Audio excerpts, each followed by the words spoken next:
Hello everyone, welcome to episode 4 of this series. I'm going to be covering inversion PD arrays. I'm going to walk you guys through a checklist on how I utilize inversion PD arrays. Let's first start off with which PD arrays can become inversions.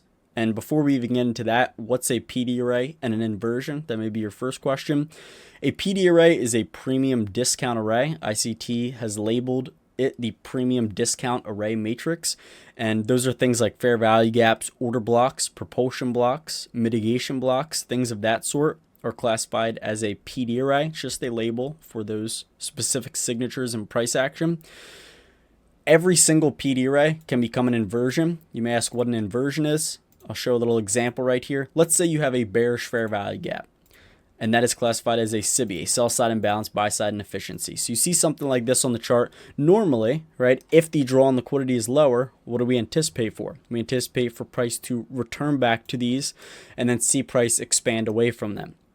An inversion is when the draw on liquidity is higher, price will break above the bearish fair value gap, retest it as support, and expand higher. So inversion PD arrays is when the normal function of a PD array gets inversed. It's that simple. So if a bearish fair value gap usually gets retested as resistance and trades lower, it does the opposite of that. It breaks above it, retested as support, and trades higher. Now, how the heck do you know if that's going to happen? That's what this video is about. And I'm going to go over anticipating inversions before they even are inversions. So there's multiple ways that we could utilize these. So the next thing I have written down is using inversions as feedback from the algo. So we can utilize inversions to measure order flow. We want to see which PD arrays are being disrespected. And once we get that and we can gauge a draw on liquidity, which we talked about in episode 3, we can hunt for lower time frame setups out of these inversion PD arrays. And you will see change in the state of deliveries occur within PD arrays from the sell side of the curve if price is on the buy side of the curve. We're going to be diving into picture examples and real chart examples, so stay tuned. The last thing I have written down is anticipating inversions, knowing which PD arrays will get cut through, picking the right PD arrays to hunt for lower time frame setups out of. So I want to dive into the first thing I have written down here, which is which PD arrays can become inversions. I said every single one of them. ICT did say this in a live YouTube video before. He said, you guys are learning that all of my PD arrays can become inversions. So we're going to take a look at what that looks like on a real chart. So we have this bearish fair value gap right here. Okay. You can see that price broke above it, retested it as support here, traded higher. We do not trade, or I shouldn't say that, I do not trade before these high impact news events such as NFP. Why? Because the volatility is just absolutely absurd. And a lot of the times, if you were to even place a sell limit here and then a take profit down here, and you were to capitalize on that expansion lower, a lot of the times you're not getting filled. It's almost like the algo just doesn't allow retail trading for a split period of time just for smart money to take up all that liquidity before expanding in the opposite direction. You can see that during news here, it expands lower, then it expands higher. So when price retested as an inversion here before that high impact news, that doesn't really mean much to me. I want to see liquidity get engaged at NFP, and then I want to see it distribute to the other side and target the buy stops, right? So at this low, it takes out sell side liquidity, breaks higher. This is a bearish fair value gap. If the draw on liquidity is higher and price is going to keep on expanding higher, this is an area where price can refer back to and then expand away from. So this is an inversion fair value gap. As you can see, price took out sell side liquidity. Also, if you do zoom out, you'll see between this previous low and this low, we do have SMT with the NASDAQ. So ES is up here, NASDAQ is down here. If you do study the higher time frame chart, you'll notice that NQ engaged this liquidity down here. So SMT is a cracking correlation between correlated assets. If you do have ES setting a higher low, but NQ setting a lower low, that's bullish SMT. In the bearish example, bearish SMT is when one asset creates a higher high, but the other creates a lower high. In this example, you'd want to trade ES because it created the higher low. This is going to be faster to the upside. And in the bearish example, you want to trade the one that creates the lower high because it's going to be faster to the downside. It's something you could utilize to confirm the trade idea, not something you want to utilize on its own. So when price starts to expand higher, it leaves all of these relative equal highs above. Okay, so we have the engineer liquidity above. When price returns back lower, the draw on liquidity was higher here. So This is not delivering from sell side liquidity, but NQ was delivering from sell side, so I don't need ES to be delivering from sell side. What do I mean by that? Well, usually we're looking for where's price delivering from, sell side or buy side. But if NQ took out the sell side and ES didn't, and it created the SMT, well, I don't need ES to be delivering from the sell side. So this is sufficient. Price starts to expand higher.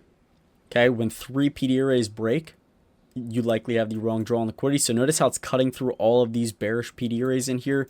You have a bearish fair value gap, bearish fair value gap, bearish order block. That's feedback from the algorithm that price is in a buy program because it's disrespecting some of these bearish PD arrays. When price returns back lower, it leaves all of these highs clustered close together. So that's a likely draw on liquidity. When price returns back to bearish fair value gaps, bearish order blocks, bearish breaker blocks, these things can act as inversions. You can potentially hunt for lower time frame setups out of them. So when price returns to this inversion fair value gap, that's an area where the algorithm can reprice back to and then expand away from. So it tapped into it, started to expand away. It also engaged the liquidity beneath this previous low. So when I see it take out the sell stops, trade into the inversion fair value gap, it's supporting price, and then it starts to expand back higher. We have another inversion fair value gap. So I want to see, if I'm bullish, I want to see price cut through bearish PD arrays. Once it can cut through bearish PD arrays and then continue to expand with down close candles being respected, that is the best sign to me that order flow is bullish. So if I think that price is going to trade lower in here, and then it starts to give me this feedback with bearish PD arrays being respected, down close candles being supported, bullish PD arrays being respected, right? And when I say bearish PD arrays being respected, I mean respected as an inversion. So price is breaking above them like we have here, retesting it as an inversion, and then expanding higher. When the draw on liquidity is higher, this will happen. It will happen. I know it does because I'm in these markets every single day. Price returns back, retest this as an inversion. Price starts to expand higher. See how we have this order block? This is something you want to write down. Old changes in the state of delivery can be utilized as inversions as well. So this is a change in the state of delivery. Price breaks lower with a bearish fair value gap right here. Price breaks above that since the draw on liquidity is higher. It'll retest that as support now. So this is an order block turned inversion order block. Price breaks higher. We do have this last up close candle with the fair value gap. This is a bearish order block. Price breaks above that. Wicks into it there, expands higher. When price is on the buy side of the curve and the draw on liquidity is higher, these things will be supported from price. Okay, so price is delivering higher here. How do we know the draw on liquidity is higher? Price took out sell stops at NFP, displaced higher, engineered liquidity above, SMT divergence with NASDAQ to support that idea. Plus, when we look in here during the New York session, after 8:30 open, right? That's the news embargo lift, New York time. So that's when I start to hunt for setups potentially. My favorite time to trade is after 9:30, but if the setup is clean, I will trade before 9:30. It'll never be before 8:30 just because I'm not up on the computer before then. So it's important not to just always be on the screens, right? Make your money and get out of the markets. These markets can be a vampire if you let them. Just trying to trade every move, every session. It's just extremely draining. So I kind of set times where I like to trade. I will be talking about the time-based model later in the series. But here we have the draw on liquidity being higher, right? Price referring back to these PD arrays. So when you're anticipating for higher prices, like we are here, since it rated the sell stops, started to expand higher, I'm going to extend these out as I'm looking for the liquidity to be targeted up here. So the next thing that I have written down, what we just talked about, using inversions as feedback from the algo. How about hunting for lower time frame setups out of these inversions? So when we're anticipating for price to trade higher, what you want to focus on, and I want all of you guys to study this on your own chart. Spend a lot of time just looking at it. The more you look at something, the more your mind's going to get used to seeing it, and the easier you'll be able to recognize these signatures in price action. When price returns back to the inversion fair value gap, when it returns back to the inversion order block again, and this inversion breaker, we're on a 15-minute time frame. You can go down into a 1-minute time frame, and when the draw on liquidity is higher and price is going to target the highs, lower time frame changes in the state of delivery will occur out of these PD arrays. This will always happen. It doesn't mean every single time it's going to be respected, but these are places where you can hunt for these models. This is a breaker. I didn't talk about this yet. So we have the last down close candle before price went up, made a high, and then it made a lower low right here. Price broke above that. We're anticipating for that to get respected as an inversion. So if we're going to start off in here, this is at 6 a.m. Actually, I'll start off once it turned to 8:30, but I'll just show the example in here anyways. You can see that price breaks higher, trades back down lower. If you were to look at like a 5-minute time frame out of here, you can see that we do get, actually, let's look at like a 3-minute. It's a little bit more clear over here. So when price breaks up, it returns back down to the stops over here, breaks higher, and then creates a bullish change in the state of delivery out of that inversion PD array. Similarly over here, when price breaks higher, it returns back down, creates a change in the state of delivery. Remember, typically if price is taking out buy side like this, I like to wait for at least some level of liquidity to get purged. So this one, right? Notice how over here I waited for it to break higher, return back down to this low, then expand higher. That's just kind of a safer protocol for looking for setups out of these inversions, because you can see like the first one here would fail. Similarly here, it just kind of comes back down. If you had your stop one tick beneath this low, you wouldn't have gotten stopped out. So that'd be like the ideal stop. Price breaks higher, creates a fair value gap, bullish change in the state delivery, then starts to expand higher. Up here, we have another inversion. Let's go down to a 1-minute time frame because there's no setup on the 3-minute. Okay, price breaks higher, sets a new high right here. It doesn't close above this order block though. Remember, I like to wait for it to close above the high of the consecutive 4 down close candles. ICT, I'm not sure, maybe he uses the open. I have just always used the top and it saved me. Price breaks down lower here, trades back down to this last down close candle, breaks higher, creates a bullish change in the state of delivery. So this is out of that 15-minute inversion order block. Just because I know some of you guys would like me to do this, I'm going to zoom back out, and this is where we were just viewing. So we have the up close candle followed by a fair value gap to the downside. Price breaks back higher out of that in this lower time frame wick, right? Think power of 3. Price opens up, trades lower. We zoom back down into the lower time frame. Price creates these consecutive down close candles, trades higher, creates a fair value gap breaking over that order block. So now I'm not anticipating for this low to get traded to, and I want to see it deliver to the buy side liquidity. So it does that, right? Price starts to trade higher, and it delivers all the way up to the buy side liquidity up here. So that's how you could utilize inversion PD arrays to hunt for lower time frame setups. Now, what about anticipating inversion PD arrays? So we have over here, this was the NASDAQ. If you look in the Discord, around this time, this was January 3rd, somewhere in here, I did post that I was anticipating for the 16,396.5 level.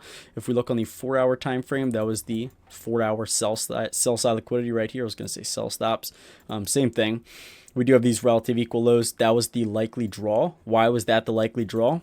Well, think about what we talked about in the previous lesson. When price is in a sell program, it's going to expand beneath previous lows. So we have this previous low over here, right? I don't want to take that first sell setup that occurs after sell side liquidity. So price breaks higher,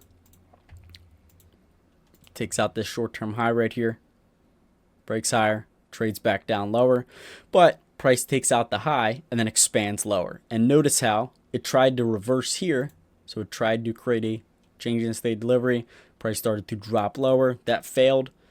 And then you could see when it created this change in the state delivery down here, it left behind all of this engineered liquidity. So not only was it failing to reverse as soon as it took out the liquidity over here, it was failing to reverse. It was just consolidating and continuing lower. Also, when it expanded back higher, it left the cluster of lows. That was an indication that price was likely to expand lower and then also continue down to this sell side liquidity lower. When price returns back above this buy side, this is when I did post my execution where I took a turtle soup up here, just selling the buy stops. Either way, whether you traded that turtle soup or not, the model showed up here. And what's that model? The change in the state delivery. So since the draw on liquidity was lower, When price takes out buy side liquidity, we look for these inversion models. See how there's just one candle right here, and then it's followed by a fair value gap to the downside. This is the change in the state delivery. So now I'm not anticipating for this high to get traded to. Again, that's the safest stop point for this model. When price trades back higher, let's just say you got in the fair value gap, stop above this high. I had a pretty good entry on this. My entry was right up in there because I was just selling to the buy stops. When you're anticipating for price to head lower and the draw on liquidity is lower and price returns above buy side liquidity and it's a significant level of buy side liquidity, I'm anticipating for smart money to sell to those buy stops. We're not going to dive too deep into that into the series because that is an extremely advanced model, and I don't really want to sell the idea that every time price is above buy side liquidity, you could just sell and then be right, because that's absolutely not the truth. And it's going to take a lot of experience to be able to do that. So I don't want to teach something that I know a lot of people are going to fail with initially. Once you have mastered this model for a while, then I recommend you could start dabbling into turtle soups. But this is kind of like the perfect model to trade for any level, any knowledge level. So price returns above buy side liquidity. The draw on liquidity is lower. Okay, this is 2 p.m. So this is FOMC statement. Price trades higher. That first initial move, I'm looking for that to be a Judas swing. So that's more confluence that as soon as 2 p.m. occurred, it kind of just retraced higher, left engineered liquidity. That's a sign that price would trade lower, returns back above the buy stops, change in the state delivery bearish. Okay, that's all I need to see. Now what? Well, now I could enter, put my stop above the change in the state delivery high, and I could target the sell side liquidity below. So even if you got an entry all the way down here, say you got, we'll say like a 1 to 1.75 hour trade, price created the change in the state delivery. Remember, we need a fair value gap. We get that right there, and then it retraces back up. So I'm not anticipating this high, but what can I anticipate now? Anticipating inversion PD arrays and knowing which ones will get cut through. So if we go back to this example, see the bullish PD arrays from this side? I'm anticipating for these to fail. So you'll see ICT, when he takes a short up here, he'll say, I want to see price cut through this bullish fair value gap. And the reason that is because price is in a sell program. We created a change in the state delivery bearish, and it's going to start targeting the sell stops beneath here. And if it's going to be targeting that, it's going to cut through bullish PD arrays. So these can get broken below, and they can be retested as an inversion. And until it reaches the sell side liquidity, these old lows, you're anticipating for order flow to be bearish, and you're looking for bearish PD arrays to be respected. So see how it's cutting through all of these bullish PD arrays. And once you get 3 of these bullish PD arrays that break, it's a good sign it's going to head for the sell side liquidity. Because if you were long here, ICT says if 3 PD arrays break, you're screwed pretty much. So you have the wrong draw on liquidity. So once you see 3 bullish PD arrays break, it's likely to target, or it's likely confirming that it's targeting the sell side liquidity. You can see that we have a bullish order block in here. We're anticipating for this to fail. Okay, so we're anticipating inversion PD arrays. Price breaks lower, retested as an inversion there, trades lower, but then trades back higher. And then if we let this play out, it does end up targeting all the sell side liquidity. So if you do go into the trade executions tab in the Discord, you will see how I took a turtle soup on this. And that was because the draw on liquidity was lower, right? It was failing to show a willingness to reverse at this level of sell side, because it just broke higher, consolidated, and then traded even lower. Left engineer liquidity. When price returns back higher, I don't care if there's liquidity above here, right? This is going to be a key high. Price is just going to target that high and then reverse and trade back lower. So if you guys want to see that, that is in the trade executions tab in the Discord. That's going to be it for this video though. We learned a few things in this lesson. Every single PD array can be an inversion. You can utilize inversion PD arrays as feedback from the algorithm of which direction order flow is. So if you're anticipating for price to trade higher and it's cutting through bearish PD arrays, that's feedback that you're likely on side with smart money, and to see a continuation in that direction.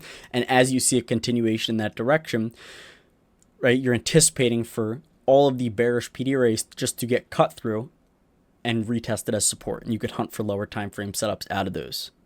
That's going to be it for this lesson. Make sure you stay tuned for episode 5 tomorrow. I'll see you guys.